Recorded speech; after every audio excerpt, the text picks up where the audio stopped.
નમસ્તે મિત્રો, તો આજે આપણે ભગવાન બુદ્ધ દ્વારા કહેલી એક મહત્વની વાત કરીશું કે બીજાઓ માટે તમે શું કર્યું એની ગણતરી કોઈ દિવસ ના કરશો તો તમે તેને અંત સુધી જરૂરથી નિહાળજો। તો હવે જાણીએ એના બદલે તમે શું કરી શકશો। બીજાઓને તમે શું આપ્યું એને સતત યાદ કરવાનું અને બીજાઓએ તમને શું આપ્યું એને ભૂલી જવાનું। આ વલણમાંથી જ અસુખ જીવનમાં શરૂ થાય છે। એક વિચાર, મેં એને માટે કેટલું બધું કર્યું છતાં એણે બદલામાં મારા માટે કશું કર્યું નહીં।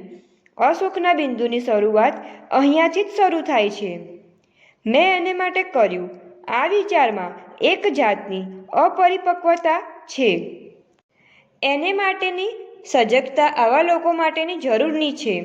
જ્યારે તમે બીજાઓને આપો છો ત્યારે મુક્ત મનથી આપો એ બહુ મહત્વનું છે। પરોપકાર અને વળતર માટે ખાસ કરીને આ સત્ય છે। તમારે તમારી જાત માટે યાદ રાખવાની જરૂર છે કે બીજાઓને પ્રેમ કરવો એ ઇનામ છે જે તમે બદલાની ભાવના વિના આપો છો। પ્રેમ એ એક માર્ગી વ્યવહાર છે। બદલામાં જો તમને પ્રેમ મળે એવું બને તો તમારે માનવું જોઈએ કે અપેક્ષા વિના મળેલું બોનસ છે। આ વિશ્વમાં ઘણા માણસો વિવેકભ્રષ્ટ હોય છે અને તમારે જાગૃત રહેવું જોઈએ કે તમે એમાં અપવાદ નથી। તમે જો કદાચ એમ માનો કે તમારો રસ્તો તમે પોતે એકલાએ જ કંડાર્યો છે, નકારી ન શકાય એવી હકીકત એ પણ છે કે આ પ્રક્રિયામાં ઘણા બધા માણસોની મદદ તમને સરળતાથી શુભેચ્છાઓ અને હૃદયપૂર્વકનો પ્રેમ તમારા માતા પિતા, તમારા શિક્ષકો, તમારા મિત્રો, તમારા વડીલો અને સાથી કાર્યકર પાસેથી મળ્યો છે તે ભૂલી ગયા છો। ફરિયાદ ના કરો, મારા માટે કોઈએ કશું કર્યું નથી અથવા ગમે તે હોય મેં એને માટે કર્યું છે, હવે એ ફરી ગયો છે અને મને દગો કર્યો। હકીકત એ છે કે લોકો હંમેશા એમણે બીજાઓ માટે જે કર્યું છે તે યાદ રાખે છે અને બીજાઓએ એમને માટે જે કર્યું છે તે ઝડપથી ભૂલી જવાની ટેવ રાખે છે। જ્યારે તમે બીજાઓ માટે કશું કરો ત્યારે કશા બદલાની અપેક્ષા વિના કરો એ ઘણું મહત્વનું છે અને તમે જે કર્યું છે તે ભૂલી જાઓ। આ જ રીતે બીજાઓએ તમારા માટે જે કર્યું છે એ યાદ રાખો, એમના ઉપકારની લાગણી અનુભવો અને લાંબા સમય સુધી એ અનુભવ ચાલુ રાખો।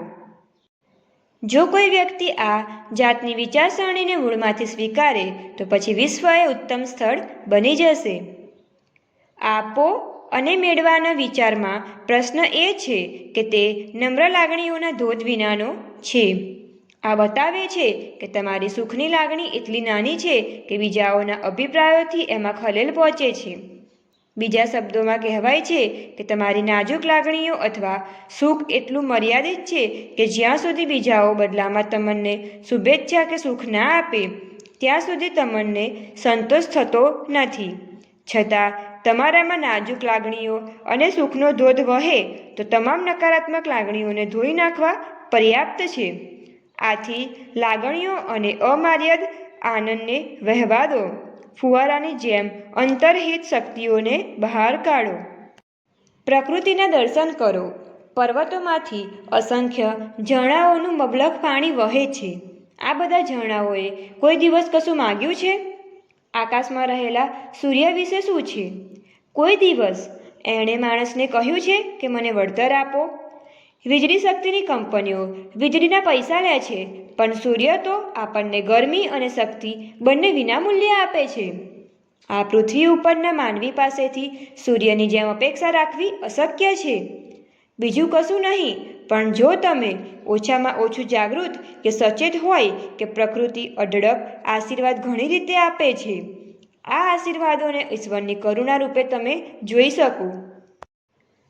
બસ આવી જ રીતે અંતમાં એટલું જ કહીશ કે બીજાઓ માટે તમે શું કર્યું છે એની ગણતરી કોઈ દિવસ ના કરશો, પરંતુ તમારા માટે કોઈએ શું કર્યું છે એ જરૂરથી વિચારજો, તો તમને જરૂરથી સુખનો અનુભવ થશે। અને આવી જ વિડીયો જોવા માટે અમારી ચેનલને લાઈક, શેર એન્ડ સબસ્ક્રાઈબ જરૂરથી કરજો।